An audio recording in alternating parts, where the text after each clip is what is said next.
প্রায় এক দশক পর অবশেষে সরকারি চাকরিজীবীদের জন্য নতুন জাতীয় বেতন কাঠামোর ঘোষণা আসছে আর এই ২০২৫ সালের পে স্কেল নিয়ে এখন আলোচনা কিন্তু তুঙ্গে। তো চলুন আর দেরি না করে সরাসরি এই প্রস্তাবনার একেবারে ভেতরে ঢুকে পড়া যাক, দেখা যাক ঠিক কি পরিবর্তন আমাদের জন্য অপেক্ষা করছে।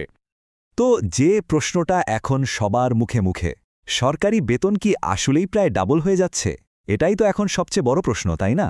চলুন আজকের এই আলোচনায় আমরা এই প্রশ্নটারই উত্তর খুঁজে বের করার চেষ্টা করি। আচ্ছা, প্রায় 10টা বছর, বেশ লম্বা একটা অপেক্ষা, তাই না?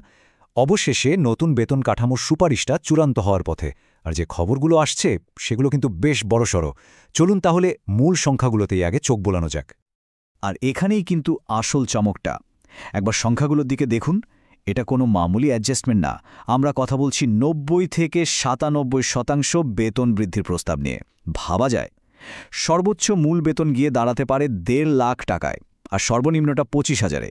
কিন্তু আমার মতে সবচেয়ে বড় পরিবর্তনটা হচ্ছে এর কাঠামোতে। মানে ২০টা গ্রেড থেকে কমিয়ে সোজা ১৪টায় নিয়ে আসার কথা হচ্ছে। এটা কিন্তু একটা বিশাল স্ট্রাকচারাল শিফট। কিন্তু প্রশ্ন হলো, হঠাৎ করে এত বড় একটা ঝাঁকুনির দরকার কেন পড়ল? এর উত্তরটা কিন্তু লুকিয়ে আছে আমাদের বেতন কাঠামোর ইতিহাসের মধ্যেই। চলুন একটু পেছনে ফিরে যাই। দেখুন, ব্যাপারটা শুরু হয়েছিল সেই ১৯৭৩ সালে, মাত্র 10টা গ্রেড দিয়ে। কিন্তু ঠিক তার ৪ বছর পর ১৯৭৭ সালে গ্রেডের সংখ্যা এক লাফে বাড়িয়ে ২১টা করে ফেলা হয়। আর অনেক বিশেষজ্ঞ মনে করেন বৈষম্যের আসল বীজটা কিন্তু সেদিনই বোনা হয়েছিল। এরপর ১৯৮৫ সালে টাইম স্কেল আর সিলেকশন গ্রেডের মতো কিছু ব্যবস্থা আনা হয়, যা কিছুটা হলেও স্বস্তি দিয়েছিল। কিন্তু ২০১৫ সালে এসে সেই সুবিধাগুলো তুলে নেওয়া হয়। আর এই সিদ্ধান্তটাকে কর্মচারী সংগঠনগুলো রীতিমতো জঘন্য বলে আখ্যা দিয়েছিল, কারণ তাদের মতে এতে বৈষম্য কমার বদলে বরং আরও বেড়ে গিয়েছিল। তো ২০১৫ সালের কাঠামোতে সমস্যাটা ঠিক কোথায় ছিল? দেখুন, সর্বনিম্ন মূল বেতন ছিল মাত্র ৮,২৫০ টাকা আর সর্বোচ্চটা ছিল ৭৮,০০০ টাকা। মানে একেবারে নিচের পদের একজন কর্মীর চেয়ে সর্বোচ্চ পদের কর্মকর্তার বেতন ছিল প্রায় ৯.৫ গুণ বেশি। এই যে 1:9.5 অনুপাত, এটাই কিন্তু বৈষম্যের আসল চিত্রটা তুলে ধরে। তাহলে এই যে একটা ঐতিহাসিক বৈষম্যের কথা আমরা শুনলাম, সেটাকে ঠিক করার জন্য এবারের প্রস্তাবগুলোতে আসলে কি থাকছে? চলুন এবার বিস্তারিতভাবে ভেতরের খবরটা নেওয়া যাক। এই টেবিলটা দেখলেই কিন্তু পুরো ব্যাপারটা পরিষ্কার হয়ে যাবে। একদিকে ২০১৫, আরেকদিকে ২০২৫-এর প্রস্তাব। গ্রেডের সংখ্যা দেখুন, ২০ থেকে কমে ১৪। সর্বনিম্ন বেতন ৮,২৫০ থেকে লাভ দিয়ে সোজা ২৫,০০০, মানে প্রায় ৩ গুণ। আর সর্বোচ্চ বেতন ৭৮,০০০ থেকে বেড়ে ১.৫ লাখ টাকা, মানে প্রায় দ্বিগুণ। কিন্তু আসল খেলাটা হচ্ছে রেশিও বা অনুপাতে।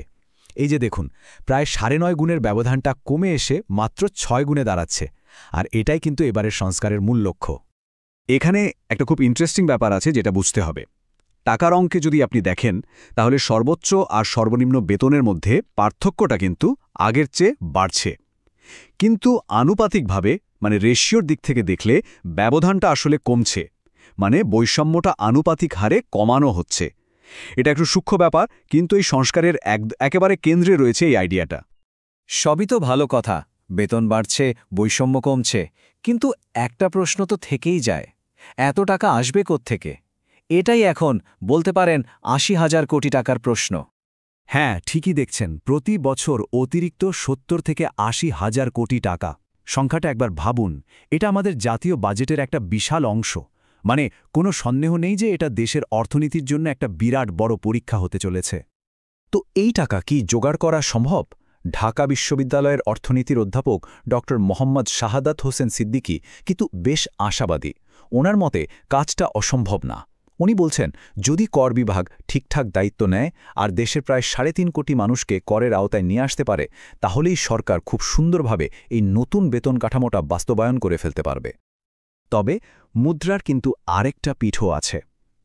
একই বিশ্ববিদ্যালয়ের আরেকজন অর্থনীতির অধ্যাপক ড. রুমানা হক একটা সতর্ক বার্তাও দিয়েছেন।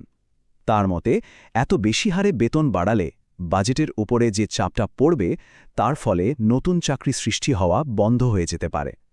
এমনকি যে পদগুলো খালি আছে সেগুলোও হয়তো আর পূরণ করা হবে না। এটাও কিন্তু ভাবার মতো একটা বিষয়।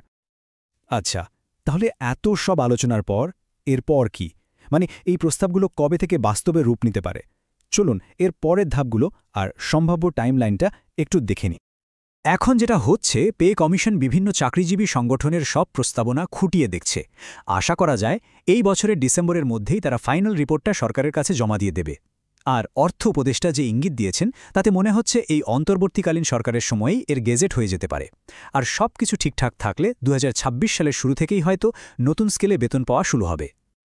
তবে একটা কথা না বললেই নয়, এই পুরো আলোচনাটা কিন্তু শুধু টাকা পয়সা বা গ্রেডের মধ্যে আটকে নেই। সাধারণ মানুষের তরফ থেকে একটা খুব জোরালো দাবি উঠেছে। তারা বলছে বেতন বাড়ান ভালো কথা, কিন্তু এর সাথে দুর্নীতির বিরুদ্ধে একটা জিরো টলারেন্স নীতিও চালু করতে হবে। তাদের যুক্তিটা কিন্তু খুবই সোজা সাপটা। যখন একজন সরকারি কর্মী একটা ভালো সম্মানজনক বেতন পাবেন, তখন তারা দুর্নীতি করার কোনো অজুহাতই থাকতে পারে না। তো দিন শেষে আমরা একটা বড়সড় প্রশ্নের সামনে এসে দাঁড়ালাম। এই যে নতুন বেতন কাঠামোর প্রস্তাব, এটা কি কয়েক দশকের জমে থাকা বৈষম্য দূর করার জন্য একটা যুগান্তকারী পদক্ষেপ, নাকি এটা আমাদের অর্থনীতির ওপর এমন একটা বোঝা চাপিয়ে দেবে যা সামলানো ভবিষ্যতে কঠিন হয়ে পড়বে? এই প্রশ্নের উত্তরটা সম্ভবত সময়ই আমাদের দেবে।